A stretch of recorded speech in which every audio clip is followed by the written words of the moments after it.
একবার এক দুষ্টু নেকড়ে ফন্দি আটল। একটি ভেড়াকে মেরে ফেলার পর নেকড়েটা তার চামড়া কেটে নিজের গায়ের উপর চাপিয়ে নিল। গায়ে ভেড়ার চামড়া পেঁচিয়ে সে ভেড়ার পালের সাথে মিশে গেল। ভেড়ার পালের রাখাল সেটা টেরই পেল না। নেকড়ে তো মহা খুশি। তবে রাখাল সাথে থাকায় সাথে সাথে নেকড়েটা ভেড়াগুলোর উপর আক্রমণ করতে পারছিল না। নেকড়ে তখন ভাবল রাত্রের বেলায় রাখাল থাকবে না, তখন সে ইচ্ছামতো ভেড়ার মাংস খাবে। এদিকে সন্ধ্যাবেলা রাখাল ভেড়াদের সাথে সাথে ছদ্মবেশী নেকড়েটাকেও কোয়াড়ে ভরে দিল।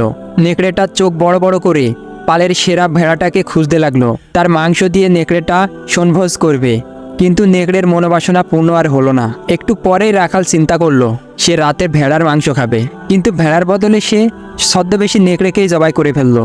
এভাবেই ছদ্মবেশী নেকড়ের জীবনটা শেষ হলো, কিন্তু তার মনের বাসনা পূরণ হলো না। বন্ধুরা, মনে রাখবেন, অপরের ক্ষতি করতে চায় যেজন, নিজের ক্ষতি ডেকে আনে সেজন।